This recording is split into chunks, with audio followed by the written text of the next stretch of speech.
was a heck of a ball game. Sure that there were a lot of people, myself included, wondering how it was going to turn out. It was just one of those, starting in the sixth inning, kind of a back and forth. But both teams, it was a pure display of poise, and I was very pleased with our team, the way that we played. Certainly we know that this doesn't decide anything. We know how difficult it is to win 2 out of 3, and especially in a great environment that LSU has. And that was is just about as good as it gets. Okay, we'll take questions from the student athletes right here, front right. Reese, I guess can you just walk us through that 11 pitch at bat and what you saw on that? Once it got to the 3-2 count, I was pretty confident he wasn't going to come. Excuse me, Reese, pull the mic closer to you, buddy. Thank you. Once it got to a 3-2 count, I was pretty confident he wasn't going to come with anything but a fastball. So he was making good pitches. The pitches I fouled off were borderline strike balls, so I had to swing them. And he finally just gave me the pitch that I could do some damage with. And pretty much it. Over here, fall left. JC, what did that at bat in particular? I know it tied the game, but things hadn't really gone well for you until that at bat. What did that at bat do to the dugout? And then in the ninth, what was it like to pitch in that kind of crowd? I think that was a huge at bat. It just shows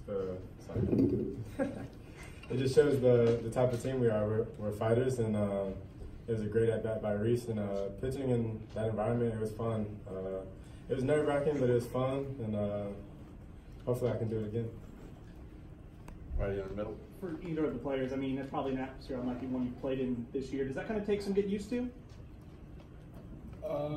It's definitely the loudest it's ever been, but I think I can speak for everybody. It's not going to affect us because the crowd doesn't have anything to do with the game. Over here, fall left. Reese, when he finally did throw it, where you wanted it? 1, where was it? And 2, when it's coming at you, are you like, all right, yeah, here we go? It was middle in, and I kind of knew as soon as I hit it. But I mean, I was just looking for the pitch to do it. Reese, the second home run you hit, you got a little bit less of it. Did you think it was gone when you hit it, or? I thought I popped it up, to be honest, and but the wind was blowing that way, and I just got it high enough in the air and it kept going. JC and Reese, how important was you guys staying patient when things weren't going well for you early in the game? I think just us fighting was just us fighting, just having good at bats, and just like you said, just staying patient. There's 9 innings in the game, and we know we have to use all of our outs, and I think we did that today. And back. JC, Parrish had to leave the game relatively early, and then LSU never scored again. Can you talk about collectively the job the bullpen did, and then your spot against the Flames there at the bottom of the ninth? I think our bullpen did a tremendous job. They came in through quality strikes, and our defense, we struggled a little bit at first, but then we put it all together, and we were making some good plays. And I mean, coming in the ninth, that's what I've been doing all year, and I didn't want to make this situation any different. Just wanted to give my team a good chance to win.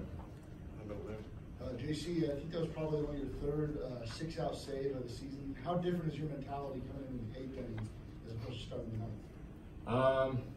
I think just getting that first out in the 8th inning is big for me. It kind of allows me to relax a little bit. But like you said, yeah, that's my third time going out there in the 8th, and just throwing quality strikes. That's my main thing going out there. Right here in the middle. JC, you've talked a lot today. I mean, you mentioned fighters and things like that multiple times. Do you think it kind of helped the team, how much you've had to battle really for months now to get where you are, just staying grounded in that moment and not kind of fading? Oh, for sure. Going through adversity, like in the middle of the season, I feel like it helped us a lot. When we got to this point, kind of just, we've been prepared for it for a little bit now, so it helped us. Reese, in the 7th, Tim Baker's up with the bases loaded. Just how confident were you that he'd be able to come through for you guys and put together that winning run? Obviously, Tim has done pretty well for us as of late, and he's just a great guy.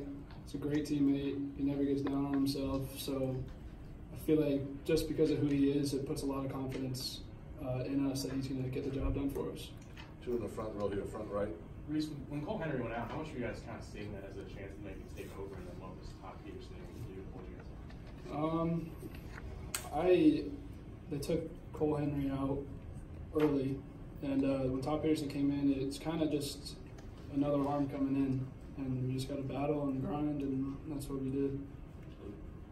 Reese, they kept putting up ones instead of getting the 2 or 3 run inning. You guys see that as kind of an opportunity that if you're not out of this early, and you kind of Yeah, for sure. We're just chipping away, and I feel like our team has a big inning a lot, and we got it today, but it helped a lot with confidence and people putting the bat on the ball that we were able to put up one every couple innings until we got a big one. Okay, we'll take one more for the student athletes here, far left. Reese, I think 10 walks, a lot of long at bats, not just yours. I know that's kind of what you guys are typically known for. Going in, did you guys think that would be a good game plan, or did it just sort of work out that way? I think it's always somewhat of our game plan, but when it comes down to it, the way that we've practiced and trained is just how it works out for us. We don't swing at bad pitches. That's why we walk a lot. Pitchers throw a good pitch that's a ball, and we don't swing at it, and it tends to upset them a little bit. Okay, we'll go ahead and open it for general question, including Coach Mark. Right here in the front.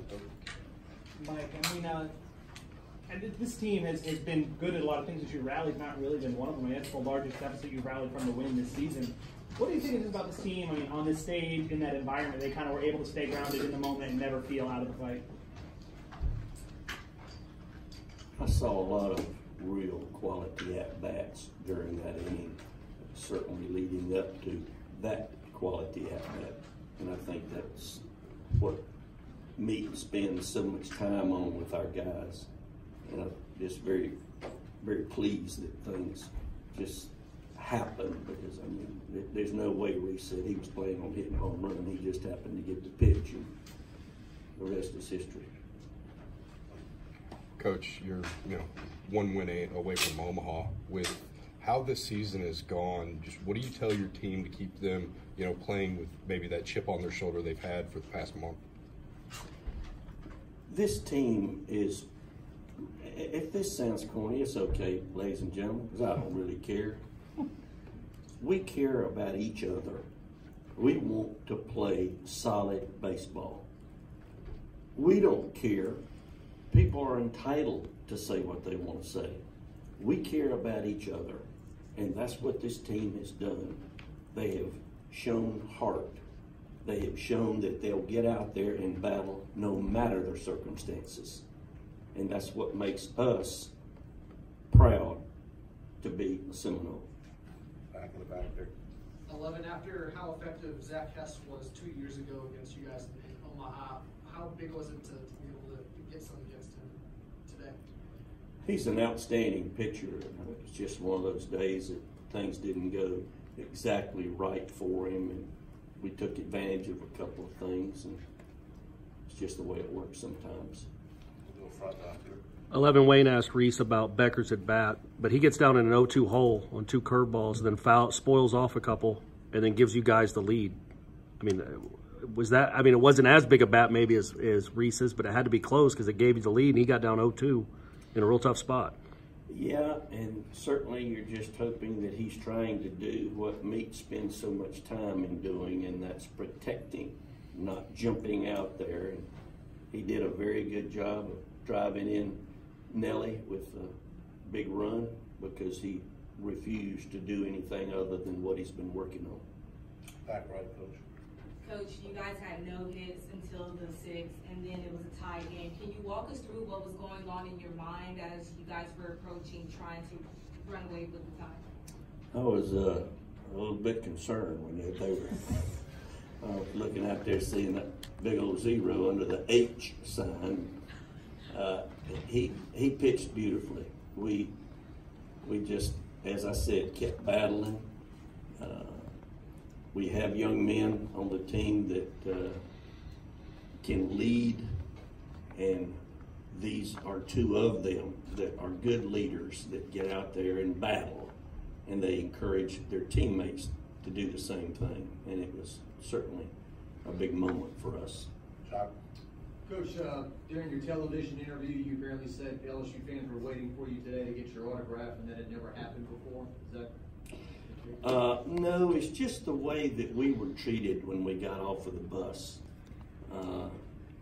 It was like that you were coming in to an environment in which people really understand.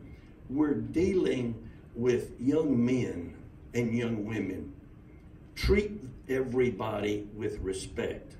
And those people were as classy and represented their families and this great university of LSU to the utmost degree. And I just couldn't stop telling people the way I felt, because that shows they got it. Coach, you're facing a team with their backs against the wall tomorrow. How do you just kind of keep your foot on the gas pedal going into game 2?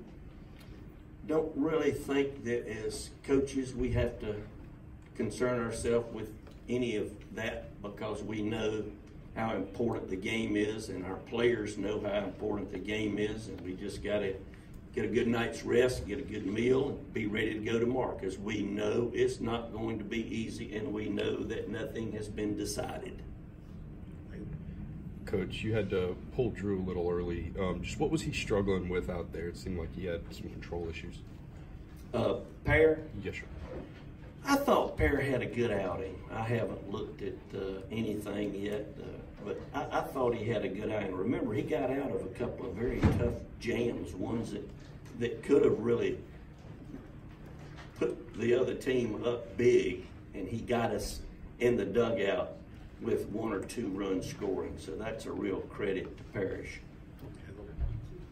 Mike, just kind of looking at just the way this team has played over the last week, it's been a little different than the way this team kind of played the first 3.5 months of the season. Just as you watch this team play at this high of a level, just your thoughts on the way these guys are playing. Pretty incredible. I think a lot of it has to do with the fact that we start 4 freshmen, sometimes 5, and the more that they have been out there, the more confident they became. It's not a so-called new situation other than playing here.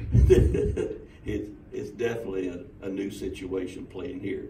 But when you get to playing the teams that we play in our league, they made some mistakes, and it didn't turn out well for us.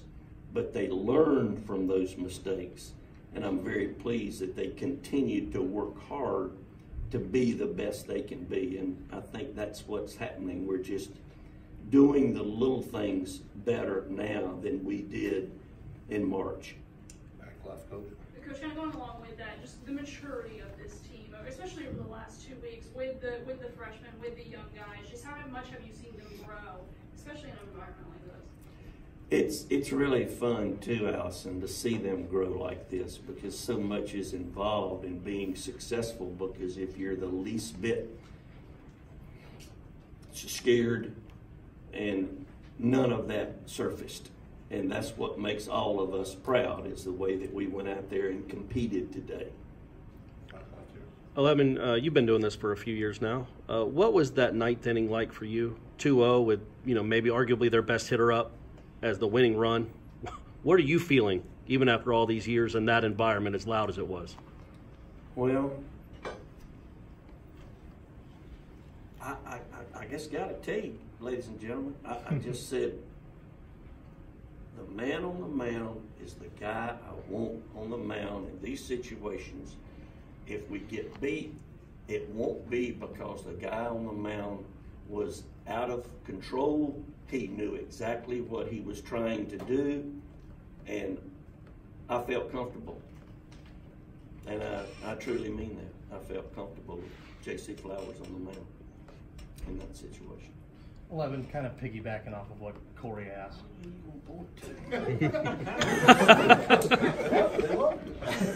Well, I ain't had nothing to eat.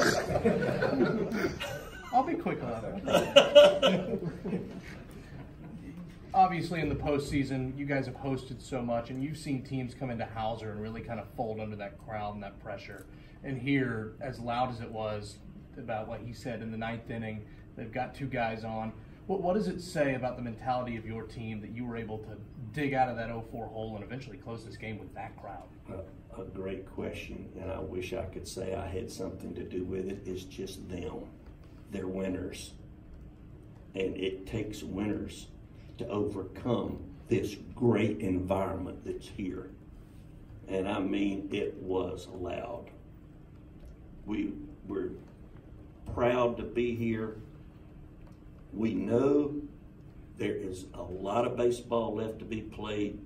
We can't fall in love with ourselves because we know we're playing one of the top teams in the country in front of some of the, no, let's do it this way, the loudest fans I have ever played in front of in 45 years of coaching baseball. We better wrap it up on that since you're hungry.